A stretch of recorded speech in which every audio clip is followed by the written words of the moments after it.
नमस्कार। Prime time में आज असहनशीलता का मुद्दा, ये वो ताना है जो केंद्र सरकार पर लगातार लगाया जा रहा है। सरकार का कहना है कि ये सुनियोजित नीति के तहत सरकार को बदनाम करने की कोशिश है, तो कांग्रेस का कहना है कि सुनियोजित तरीके से राजनीतिक फायदे के लिए असहिष्णुता को हवा दी जा रही है। तो इस विवाद के एक तरफ राजनीतिक वर्ग है तो दूसरी तरफ बुद्धिजीवी। एक तरफ नेताओं के बयान से ये तूल पकड़े हुए हैं तो दूसरी तरफ लेखकों, वैज्ञानिकों और विचारकों के इस्तीफे से खलबली है। राजनीतिक माहौल की अगर हम करें तो आज कांग्रेस अध्यक्षा सोनिया गांधी ने अपने नेताओं के साथ राष्ट्रपति भवन तक विरोध में मार्च किया। कल वे राष्ट्रपति से मिलने भी पहुंची हुई थी। सोनिया गांधी ने आज कहा है कि प्रधानमंत्री की खामोशी ये दर्शाती है कि घटनाओं से उनकी सहमति है। राहुल गांधी ने कहा कि सरकार में मंत्री बच्चों की तुलना पशु से करते हैं।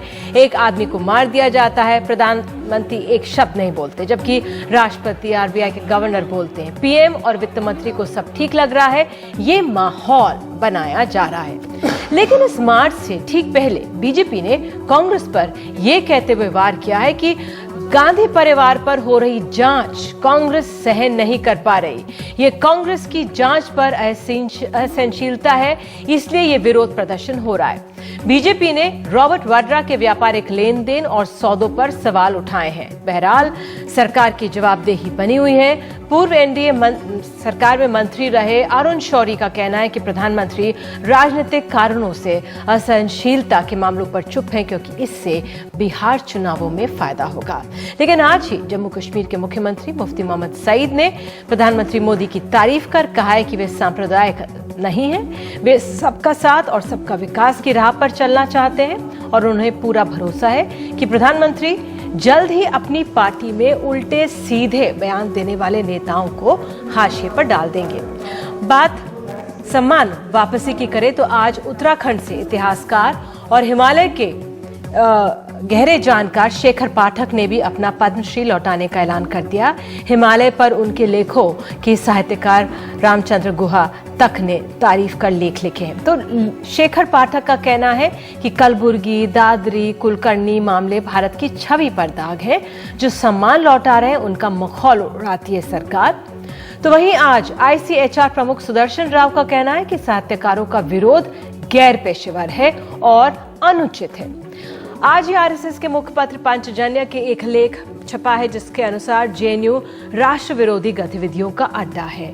इस पर सीपीएम महासचिव सीताराम येचुरी का कहना है कि जेएनयू का 40 साल से देश में योगदान रहा है।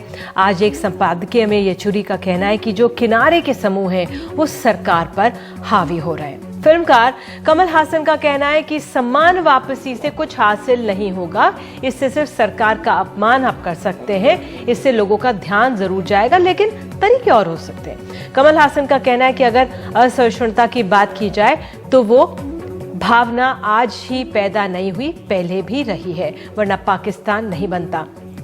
कल ही शाहरुख खान ने एनडीटीवी से कहा था कि देश में असहनशीलता बढ़ रही है और अब से कुछ देर पहले बीजेपी के महासचिव कैलाश विजयवर्गीय ने अपने ट्वीट में शाहरुख पर हमला किया है। शाहरुख खान रहते भारत में हैं पर उनका मन सदा पाकिस्तान में रहता है। उनकी फिल्में यहाँ करोड़ों कमाती हैं पर उन्हें भारत असहिष्णु नजर आता है। हालांकि इसके तुरंत बाद बीजेपी प्रवक्ता प्रकाश जावड़ेकर ने विजयवर्गीय के बयान को निंदनीय बताया। तो प्राइम टाइम में आज असहनशीलता पर क्या हो रही है राजनीति, या वाकई गंभीर समस्या है हमारे देश के सामने। तो हमारे साथ खास मेहमान मौजूद हैं। सचिन पायलट, नेता कांग्रेस हमारे साथ हैं, जुड़ चुके हैं। संबित पात्रा, प्रवक्ता बीजेपी। शेखर पाठक हिमालयविद हैं। हिलाल अहमद, सीनियर फेलो सीएसडीएस। संतोष देसाई लेखक है हमारे साथ स्टूडियो में, और संगीत रागी राजनीतिक विश्लेषक हैं, आरएसएस के जानकार हमारे साथ मौजूद हैं। सबसे पहले शेखर पाठक जी, बहुत बहुत शुक्रिया आपका, आप हमारे साथ स्काइप के जरिए जुड़े हैं। सर, आपने भी अपना सम्मान लौटा दिया है, फेरिस्त एक कदम और लंबी हो गई है। किस तरह से लें इसे, क्या दर्द है जो आपने इसे लौटाया? दरअसल मैं तो हूँ अदना सा आदमी, हिमालय में हूँ। मैं राजधानियों का वाच नहीं हूँ आपकी तरह जो रोज रोज दिखाई देते हैं आपके पास। लेकिन ये देश मेरा भी है और दिल्ली वालों से कम नहीं है। जो राजनीति कर रहे हैं इस देश में उनसे भी कम नहीं है ये मेरा देश। इसने मुझे बचाया है। मेरी धमनियों में वो खून है जो इस मिट्टी से बना है। इसके हजारों साल के इतिहास पर मुझे गौरव है। मैं हाल में यहाँ था नहीं और खबर सुन रहा था, और जब लौटा तो मैंने देखा कि विरोध तो पहले भी होते रहे, लेकिन जो गोलियां आप जाके मार देते हैं और फिर गोलियां मारने के बाद उसका सेलिब्रेशन करते हैं, ये पराकाष्ठा थी एक तरीके से हिंसा की भी, असहिष्णुता की भी, और एक दूसरे को न सुनने की, न समझने की, जो हिंदुस्तान में नहीं होता रहा है। हिंदुस्तान में सदा से प्रतिपक्ष रहा है। कोई एक बात मान ली जाए, ये हिंदुस्तान में संभव नहीं है। यही तो हमारी ताकत थी। अब मैं ये नहीं कह रहा हूं कि रातों रात असहिष्णुता पैदा हो गई। असहिष्णुता हम में थी। हमारे भीतर एक सामंत्य रहता है, हम सबके भीतर रहता है। जो अभी राजनीति कर रहे हैं उनके भीतर भी रहता होगा। लेकिन जब साहित्यकारों ने अपने सम्मान लौटाने शुरू किए तो उनकी भी मजाक उड़ाए गए। ये कांग्रेस के एजेंट हैं, ये फलाने के लेफ्ट के एजेंट हैं। इनके दिमाग में ये नहीं आता है कि इस देश में कोई स्वतंत्र चेता लोग भी हैं जो अपनी तरीके से सोचते हैं, जो राजनीतिक पार्टियों, संगठनों के गुलाम नहीं हैं। ऐसे लोगों की कल्पना ये नहीं कर रहे। जब साहित्यकारों का भी मखौल उड़ाया गया, वैज्ञानिकों का मखौल उड़ाया गया, इतिहासकारों का मखौल उड़ाया गया, तो इस पद्मश्री को रख के मैं क्या करूं? मेरे पास कोई और सामान नहीं है। मैं गंडासा लेके तो मारने जा नहीं सकता किसी को, मैं बंदूक तो लेके जा नहीं सकता, मैं लड़ाई तो कर नहीं सकता, मैं गाली गलौज तो कर नहीं सकता। मैं तो फेसबुक में भी नहीं हूं कि वहां कोई गाली गलौज करूं, जिसके कि ये पेशेवर आजकल कर रहे हैं। मेरे पास एक अदना सा भारत के राष्ट्रपति द्वारा भारत के समाज की ओर से दिया गया पद्मश्री था, पता नहीं क्यों मुझे दिया गया। मैंने कहा मैं उसको लौटाता हूँ। इतना सा मेरा दर्द है। लेकिन मैं बताना चाहता हूँ कि ये विविधताओं भरा हुआ देश है। ये बहुत सारी संस्कृतियों का देश है, बहुत सारी भाषाओं का देश है, बहुत सारे भूगर्भ और भूगोलों का देश है, समंदर से लेके रेगिस्तान से लेके हिमालय तक। इसको अगर एकल बनाएंगे, अगर इसको मोनोकल्चर बनाएंगे, वो ये देश नहीं है। सर, आपके सम्मान लौटाने से क्या हासिल होगा, मैं ये जानना चाह रही हूँ। आपको लग रहा है? देखिए, ये सवाल तो सब पूछ रहे हैं। मैं ये कहना चाहता हूँ, मेरे लौटाने से सिर्फ इतना होगा, पहली बार मेरे भीतर जो अपराध बोध है, मैं अपने साहित्यकारों, कलबर्गी का जब मर्डर हुआ उसके बाद क्या साहित्य अकादमी एक सिंपल स्टेटमेंट नहीं निकाल सकता था कि हमारा एक साहित्यकार मारा गया, हम उसको कंडेम करते हैं? इतनी सी बात थी जिस पर साहित्यकारों ने विरोध किया है। मैं साहित्यकार भी नहीं हूं और मुझे साहित्य अकादमी ने कोई अवार्ड नहीं दिया है। उसके बाद जब बोलना शुरू किया, उसके बाद साहित्यकारों का जिस तरीके से मखौल उड़ाया गया, ये धूर्तता की पराकाष्ठा थी। यहाँ पे संगीत रागी हमारे साथ है। सर, वो आपसे एक सवाल पूछना चाह रहे हैं। पाठक जी, मैं एक छोटा सा सवाल करना चाहता हूं कि जब 2012 में आसाम के दंगे में इतने सारे मुस्लिम मारे गए थे, जब मुजफ्फरनगर के अंदर दंगों में मारे गए थे, तब आपकी अंतरात्मा की आवाज कहां थी? मैं दूसरा सवाल पूछना चाहता हूं। एक मिनट, एक छोटा सा सवाल। कश्मीर के अंदर 3 लाख जान चुके हैं ये बातें। संगीत, एक ये कोई नई सवाल नहीं पूछ रहे हैं। और पता नहीं रागी जी को मैं आपको जानता नहीं हूँ। हम उत्तराखंड के लोग मुजफ्फरनगर में एक ऑलरेडी कांड झेल चुके हैं 1994 में, जब हमारी सत्ता ने हमारी माँ बहनों के साथ बलात्कार किया था। आप दिल्ली वाले कोई बोले थे? आप भी नहीं, मैं तो आपसे सिर्फ इतना पूछ रहा हूं कि आपकी अंतरात्मा की आवाज तब क्यों नहीं आई थी? आप आरएसएस वाले कोई बोले थे? आप सपा वाले कोई बोले थे? हम हर जगह बोल रहे हैं, कश्मीर के से लेके आसाम तक के बारे में बोल रहे हैं, लेकिन हम आपकी तरह दिल्ली में बसे हुए नहीं हैं कि चैनलों के हाथ आ जाएं। जब केरल के अंदर हाथ काट लिए जाते हैं, होता है, हम अपनी कोशिश पर बोलते हैं। जब केरल के अंदर एक प्रोफेसर का हाथ काट लिया जाता है सिर्फ इसलिए कि वो प्रॉफिट को लेकर के कोई अपनी एक टिप्पणी करता है प्रश्न पत्र में। ठीक है, एक ये पहलू है हमारे साहित्यकारों का जो आज हम चर्चा कर रहे हैं, इंटॉलरेंस, असहिष्णुता को लेकर विरोध हुआ और हम करते हैं। जी सर, एक इसका राजनीतिक पहलू भी है। हमारे साथ सचिन पायलट मौजूद है कांग्रेस के। सचिन, इतनी देर से कांग्रेस जागी, आज जाके विरोध प्रदर्शन, इतने दिनों के बाद क्यों इतनी देर लगी कांग्रेस को इस विरोध प्रदर्शन के लिए? अगर हम लोग पहले इसको बोलते तो बोलते कि छोटी सी बात का पतंगड़ बनाया जा रहा है। हकीकत ये है कि आज देश में जो माहौल निर्मित हुआ है, इतने सारे इतिहासकार, फिल्म निर्माता, वैज्ञानिक, जानकार लोग अगर अपने पुरस्कार लौटा रहे हैं तो बजाय इसके कि उसका संज्ञान लेकर उसका समाधान ढूंढने की कोशिश की जाए, ये कहा जा रहा है कि सारे ही एक विचारधारा से बने हुए हैं, ये सारे कांग्रेस के एजेंट हैं। अब कांग्रेस को आप इतना क्रेडिट दे रहे हैं कि हमारे कहने से 100-200 लोग अपना पुरस्कार वापस कर देंगे, तो बहुत बढ़िया बात है, लेकिन ऐसा हकीकत में नहीं है। दूसरी बात, अगर ये सब लोग बीजेपी के विरोधी होते हैं तो वाजपेयी साहब प्रधानमंत्री थे, उस समय किसी ने अपना पुरस्कार वापस नहीं लौटाया। और बात इनकी भी नहीं है, बात यह है कि देश भर में अलग अलग जो हादसे हो रहे हैं, पहले भी हुए थे और मैं जानता हूं आगे भी होंगे, लेकिन जिस प्रकार सरकार मौन व्रत करके धारण बैठी है और अपनी परछाई में उन सारी ताकतों को और मजबूती बल दे रही है कि इस प्रकार की बातें करो, वो बहुत चिंता का विषय है। और जब तक इतने बड़े मुल्क के अंदर हम अलग अलग जाति, संप्रदाय, समाज, भाषा के लोगों को एकजुट नहीं रखेंगे, ये संकल्प कौन देता है? ये केंद्र में बैठी वाली ताकत देती है। अगर वो चुप बैठी रहे, इनके मंत्री और सांसद ऐसी बातें बोलते हैं, कभी पाकिस्तान की बात करते हैं, कभी किसी की मीट की बात करते हैं, कभी लव जिहाद की बात करते हैं, कभी घर वापसी की बात करते हैं, क्या हुआ उस काले धन का, खाद का, बीज का, पानी का, बिजली का, नौकरी का, नौजवान का, किसान का, वो बातें गौण हो गई हैं। तो किस दिशा में देश जा रहा है, उस पर कांग्रेस पार्टी चिंतित है। हम विपक्ष की पार्टी हैं, अगर हम अपनी जिम्मेदारी निभा रहे हैं तो अपना फर्ज निभा रहे हैं, किसी को आपत्ति क्या हो सकती है? बिल्कुल। संबित, ये सवाल क्या सरकार के सामने है कि भाई प्रतिपक्ष की तो हमेशा, जिस तरह से शेखर जी ने कहा, भूमिका रही थी हमेशा से, कांग्रेस ये कह रही है कि क्या हुआ उन वादों का, उनको तो आप भूल गए। तमाम अब ऐसे मसले सामने लाए जा रहे हैं, एक सुनियोजित तरीके से कहा जा रहा है, कांग्रेस का आरोप है, कांग्रेस अध्यक्षा का कहना है कि एक माहौल बनाया जा रहा है। देखिए, जहां तक कांग्रेस का सवाल है, इससे पहले कि मैं साहित्यकारों और अवार्ड वापस के ऊपर आऊं, जहां तक कांग्रेस का सवाल है, दो बेसिक फिलॉसफी यहां समझने की बात है। कांग्रेस कभी भी सत्ता से दूर रह नहीं सकती है। सत्ता और कांग्रेस का ऐसा एक सांठगांठ है कि दोनों को एक साथ रहना चाहिए। अगर कभी वो सत्ताच्युत हो जाती है तो मैं बार बार हर दिन कहता हूं, कांग्रेस की हालत वैसी ही हो जाती है जैसे जल बिन मछली, वो तड़पन दिखने लगता है। तो किसी तरह भी कांग्रेस एक माहौल बनाने का प्रयास करती है कि बस अब सत्ता छोड़ो, गद्दी छोड़ो और हमें बैठाओ वहां पे, क्योंकि हम ही इस गद्दी के लायक हैं, हम ही देश संभाल सकते हैं, बाकी और कोई आइडियोलॉजी और कोई विचारधारा संभाल नहीं सकती है। एक तो कांग्रेस का यह पहलू है। दूसरा पहलू कांग्रेस का यह है, कांग्रेस को जो सत्ता का प्यार है वो एक भ्रष्टाचार के से जुड़ा हुआ तंत्र है। बहुत मात्रा में भ्रष्टाचार करना, उस पैसे को चैनलाइज करके विभिन्न जगह भेजना, यह एक बड़ा षड्यंत्र कांग्रेस का रहता है। इसलिए सत्ता उनको बहुत अनिवार्य है। सत्ता से दूर होते ही वो इस प्रकार का मार्च इत्यादि करते रहते हैं। तीसरी बात मैं आपको बता दूं, ये नवंबर के महीने में जो मार्च आ रहा है, ये क्यों मार्च हो रहा है? 2014 के मई में जो मैंडेट मिला वो सबसे बड़ा इंटॉलरेंस का कारण बना हुआ है। उसको पचा नहीं पा रहे हैं कि आखिर ये मोदी जी प्राइम मिनिस्टर कैसे बन सकते हैं, ये हो ही नहीं सकता है, इसलिए ये मार्च भी हो रहा है। लेकिन इस बात को तो 18 महीने हो गए।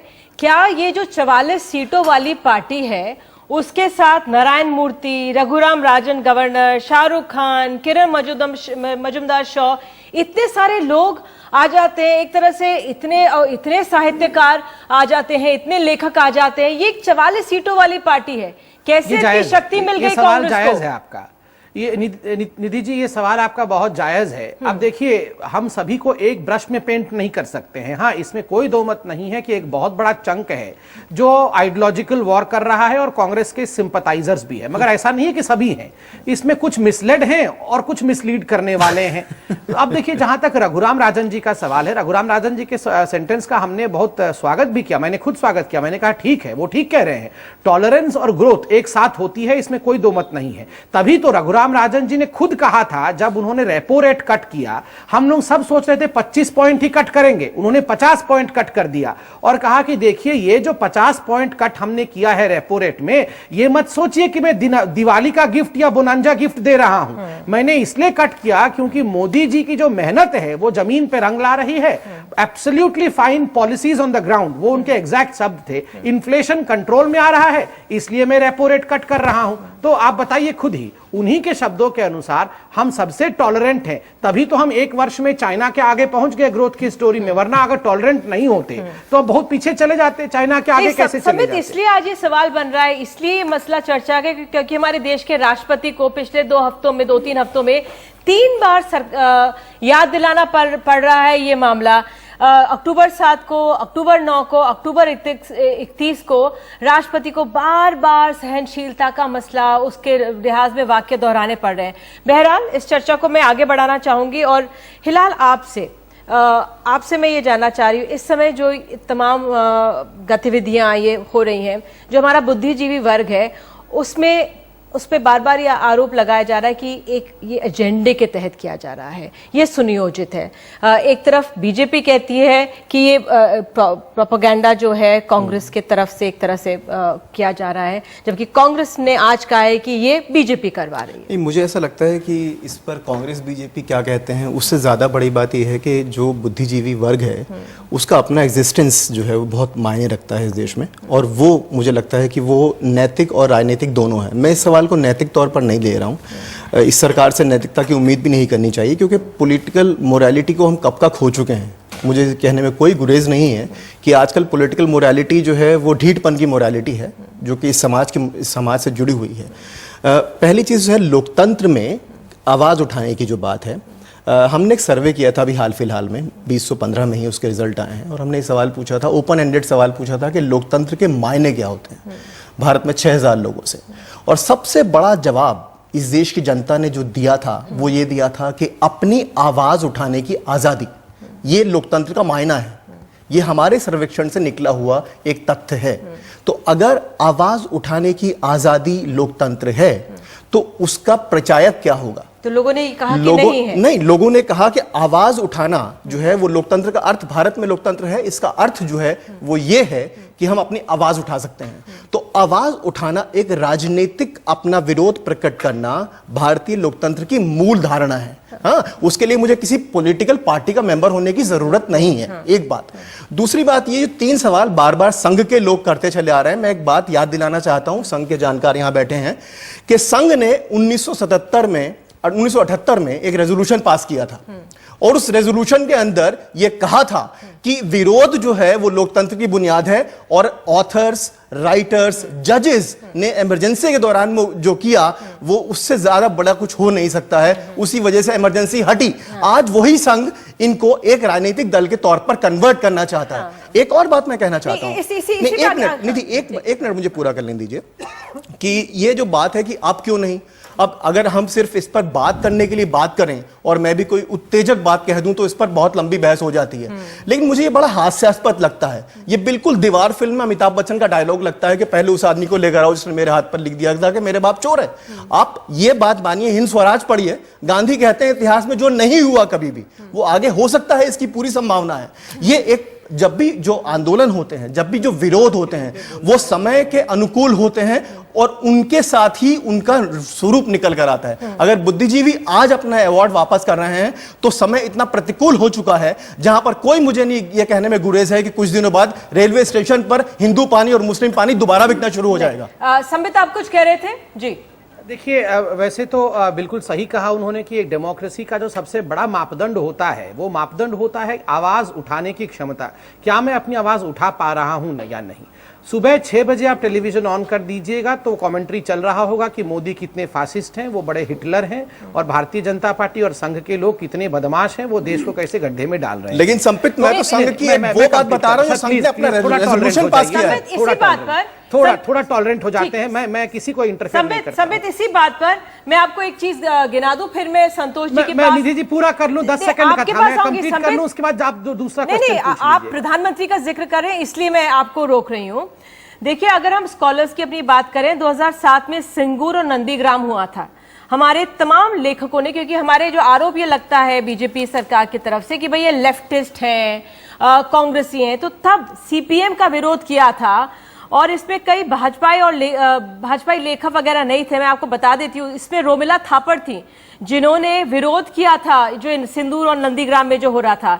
इरफान हबीब थे, महाश्वेता देवी, सुनील गंगोपाध्याय, जय गोस्वामी, गुजरात में जिनके बाल खींचे गए थे मेधा पाटकर, बंगाल के राज्यपाल रहे गोपाल कृष्ण गांधी, फिल्मकार अपर्णा सेन, तपन सिन्हा, रंगकर्मी शावोली मित्र, गायक कबीर सुमन, ये फहरिस्त लंबी है। फिर मैं आपको एक और चीज कहना चाहती हूँ, जब इमरजेंसी हुई थी जो कांग्रेस ने लगाई थी, तब भी तमाम लेखकों ने इसका विरोध किया था। तब यही लेखक थे जो आज खड़े हुए हैं आपके सामने, जिनको आप कांग्रेसी कह रहे हैं या लेफ्टिस्ट कह रहे हैं। इसमें मैं आपको नाम गिनाना चाहती हूँ।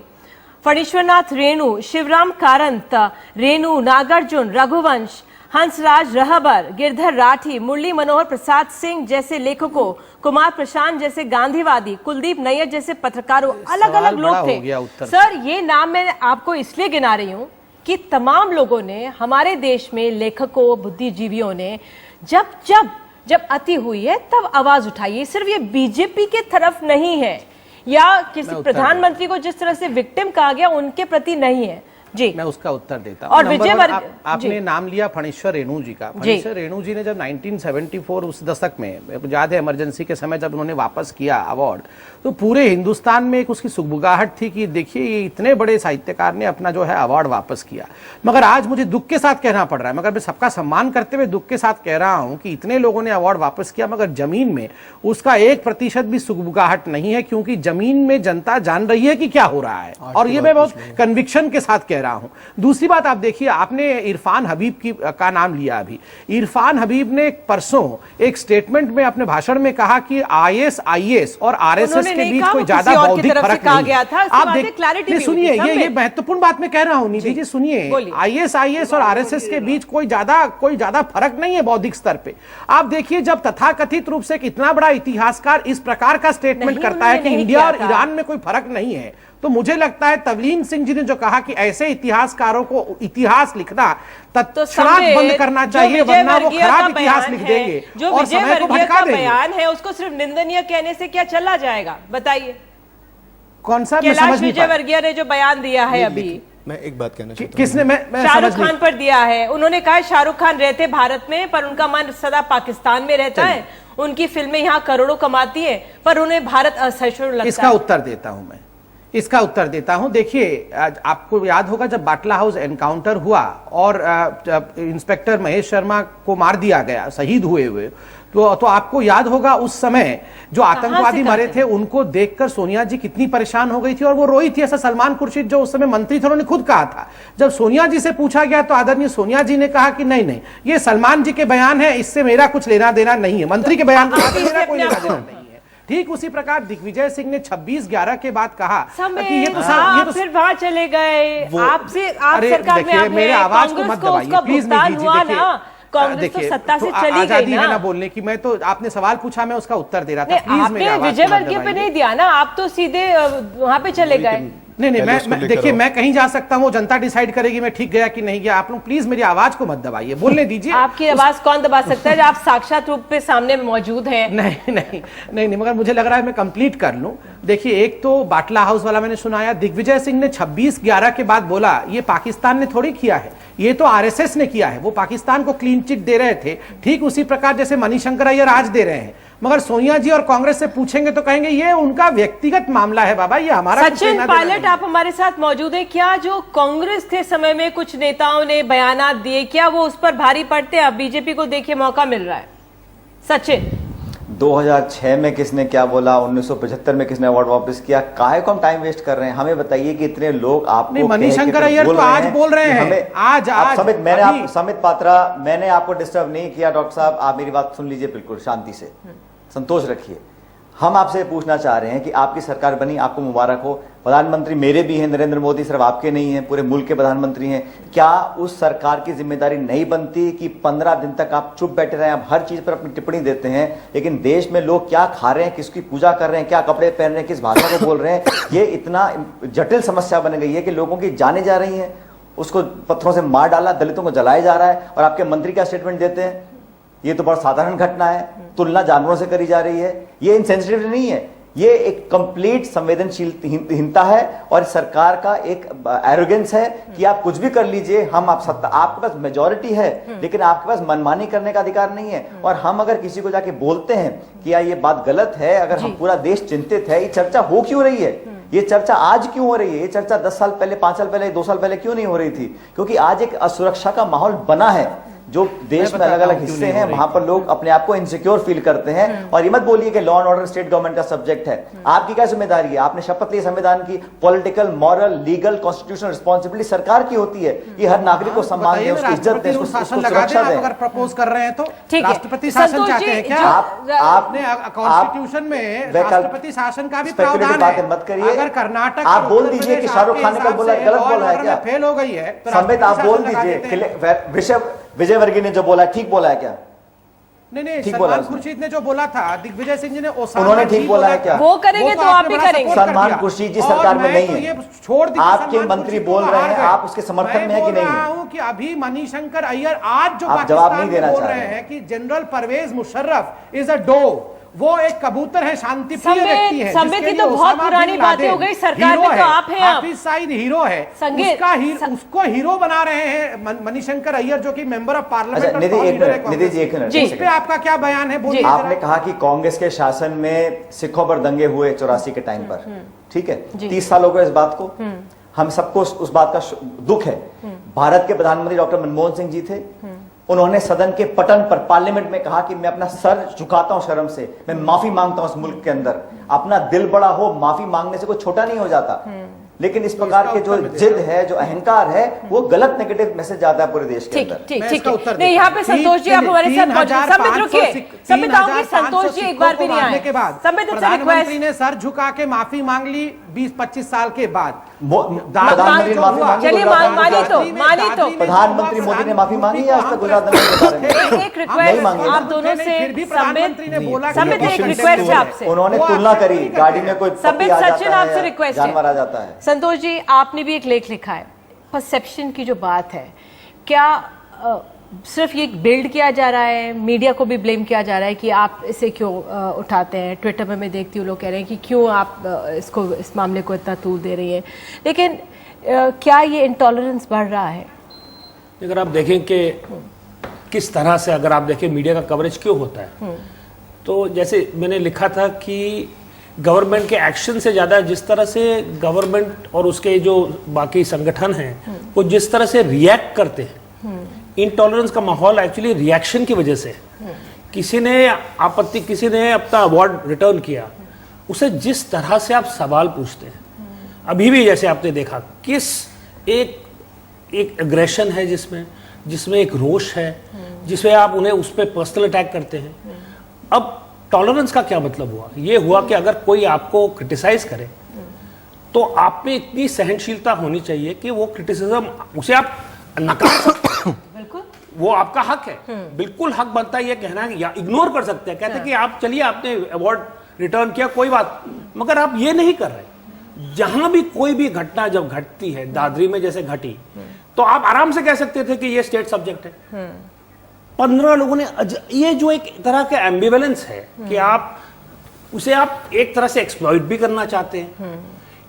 ये जो आप ये पैटर्न आप इतनी बार अब हम देख चुके हैं कि हर बार कोई एक घटना घटती है और उस पे जो रिएक्शन आता है, उस रिएक्शन की वजह से ये एक धारणा जो आ गई है आज कि यहां आजकल कुछ कहना, आप आज किसी से को भी कुछ कहना, ये नहीं है। मैं ये बिल्कुल नहीं मानता जब लोग कहते हैं कि इमरजेंसी जैसा वातावरण हो गया है या फ्रीडम ऑफ एक्सप्रेशन नहीं रही, ये मेरे ख्याल से सरासर गलत, बिल्कुल नहीं है। ये सरासर गलत है कि ये कहना, मगर ये कहना कि एक तरह से क्रिटिसिज्म की टुवर्ड्स एक इंटॉलरेंस है, वो मेरे ख्याल में बिल्कुल सच है। आज एक बहुत ही एग्रेसिव और एक बहुत ही पर्सनल और विशियस तरह का अटैक होता है जब कोई कुछ कहे तो उसको आप किस तरह से गिराएं, उसके आप कहेंगे फला का फैमिली का ये करेक्शन है। संगीत, ये पूछा जाता है जब हमारे सामान्य लोग लिखते हैं कि भाई पैसे लौटाए कि नहीं, सिर्फ कागज दे दिया कि नहीं, सिर्फ मौखिक कह दिया कि नहीं, तो जो मैं आऊंगी पाठक जी के पास, जो उन्होंने कहा कि दर्द ये होता है कि मखौल उड़ाया जाता है जब सामान कोई वापस करता है। सब किसी से जुड़े नहीं है, सबके अपने मन की अंतरात्मा, जो लेखक होता है संवेदनशील होता है। आप खुद एक लेखक है, आप जानते हैं, आप खुद एक कवि, आप जानते हैं कि जो संवेदनशीलता है वो आहत होती है। उसमें पूछना कि पैसे लौटाए कि नहीं, तो ये मखौली तो हुआ ना। निधि जी, काश यह अंदर की संवेदनशीलता के आधार पर इस प्रकार का प्रतिरोध होता तो देश इसको मान भी लेता। मैं 2-3 बातें बहुत ब्रीफ में कहूंगा आपको। दरअसल ऐसा माहौल है नहीं, माहौल बनाया गया है, मैन्युफैक्चर किया गया है। और ये मैन्युफैक्चर करने वाले, मैं फिर इस बात को दोहरा रहा हूं कि एक प्रकार के वैचारिक अधिष्ठान से जुड़े हुए लोगों के द्वारा इसको फैलाया गया है। दूसरी बात मैं बताना चाहूंगा निधि कि आप 2014 में जो दिल्ली के चुनाव थे और अभी के बिहार के चुनाव में, उसमें दोनों में आप पैटर्न देख लीजिए। उस समय भी पूरे देश में माहौल बनाया गया कि जैसे पूरे चर्च पे अटैक्स हो रहे हैं। बिल्कुल, एक मिनट सुनिए। की बात गायब, और एकाएक वो गायब हो गया। हाँ। वो चीजें क्या थी? कोई छोटी सी घटना यदि चोरी भी हो गई हो चर्च में, उसको बढ़ा चढ़ा करके दिखाया गया। ये तीसरी बात मैं बता रहा हूं कि एक मिनट मैं मुझे अपनी बात कह लेने दीजिए। तीसरी बात, जो लोग इसमें शामिल हैं वो हेट मोदी ब्रिगेड के लोग ही हैं जिन्होंने लीड किया है। तीसरी बात, मुझे अपनी बात, जैसे मैं बोल रहा हूं, रोमिला थापर, इरफान हबीब, ये कौन लोग हैं जो 2002 के बाद से मोदी के खिलाफ यहां ही नहीं कैम्ब्रिज तक जाकर के अपना प्रतिवेदन देते रहते हैं। कुछ भी यदि भारतीय प्रधानमंत्री की यात्रा होती है तो यहां से कैंपेन चलाया जाता है। यदि अमेरिका में प्रधानमंत्री जाते हैं, चौथी बात, इनका एक और भी दर्द है। जब से ये जितने भी सांस्कृतिक और शैक्षणिक अधिष्ठान थे, पिछले 10 साल से उस पर काबिज थे और पिछले 60 साल से उन पर काबिज रहे हैं। अब जब ICHR से हटते हैं, ICSSR से हटते हैं, यूनिवर्सिटीज के वाइस चांसलरशिप से हटते हैं, तो इनका दर्द उभर करके आ रहा है। तो ये कला संचेती वही लोग हैं जिनको कांग्रेस ने पैट्रनाइज किया, और लेफ्ट के इंटेलेक्चुअल्स जिन्होंने पैट्रनाइज किया। ये पैटर्न क्लाइंट रिलेशनशिप है। ये दर्द वही है, दर्द इनका। 14 इंस्टीट्यूट्स हैं जो फिल्ड बाय की positions by the Modi government, तो ये कह रहे हैं कि भाई इन्होंने, कांग्रेस ने किया तो हम भी करेंगे। हाँ, नहीं, और पेट्रोनाइज किया हुआ। जो आपने पूछा था संगीत से, वो उन्होंने उसका जवाब नहीं दिया। जो संवेदनाओं वाला सवाल था उसको उन्होंने बड़े संवेदनशील तरीके से टाल दिया। लेकिन सवाल यहाँ दूसरा है, और वो बड़ा सवाल है। बड़ा सवाल ये है कि मान लीजिए मेरी एक पॉलिटिकल आइडियोलॉजी है, मान लीजिए मैं जो हूँ मोदी विरोधी हूँ, तो क्या मुझे ये कहने का हक नहीं है? अगर मैं ये कहूं कि इस देश का प्रधानमंत्री सही या गलत हो सकता है, इस बात को कहने के लिए मेरे तर्क का विरोध कीजिए। आप मेरा ये मत कहिए कि मेरा आइडियोलॉजिकल एफिलिएशन किसके साथ है। तो इसका मतलब तो सीधा सा ये हुआ कि आप सीधा सा पोलराइज करना चाहते हैं। आप ये चाहते हैं, एक मिनट संगीत भाई, मैं थोड़ा सा बोल लूं। आप ये कहना चाहते हैं कि जो हमारे साथ है वो बुद्धिजीवी है, जो हमारे साथ है, हमारे साथ मतलब जो भाजपा के साथ है। और दूसरी बात ये कि एक डीप इंटेलेक्चुअल क्राइसिस है। ना तो संघ के पास कोई खास तरह के वैचारिक लोग हैं, अटल बिहारी वाजपेयी अपवाद हैं उसके। लेकिन क्या, जैसे मैंने कहा कि संघ का रेजोल्यूशन बहुत इंपॉर्टेंट है 1978 वाला, जिसमें उन्होंने राइटर्स को, ऑथर्स को, पेंटर्स को प्रेज किया था कि यही वो लोग हैं जिन्होंने की लोकतंत्र की अंतरात्मा को जगाए रखा। संघ को चाहिए कि वो अपने आर्काइव को दोबारा देखे। निधि बस एक छोटा सा ब्रीफ में, बस एक बहुत ब्रीफ में, मुझे नहीं लगता है कि नरेंद्र मोदी से ज्यादा कोई भी एक ऐसा इस देश में कोई भी राजनीतिक रहा हो जो इतना हेट कैंपेन जिसके खिलाफ चलाया गया हो, इतना ज्यादा हेट कैंपेन चलाया गया हो। और फिर भी गुजरात के अंदर तो ऐसा कुछ नहीं किया संगीत, गया आप ये कैसे नहीं। मान लीजिए मैं विरोध करना चाहता हूं, आप इस प्रकार का माहौल बना रहे हैं। संगीत कौन माहौल, कौन तभी जिता के भी जाए सीटों के साथ। आप मुझे बता दीजिए। एक ब्रेक इसी पर आएंगे, इसी मसले पर आएंगे। एक छोटा सा ब्रेक प्राइम टाइम में, तब तुरंत लौट रहे, बने रहिए हमारे साथ।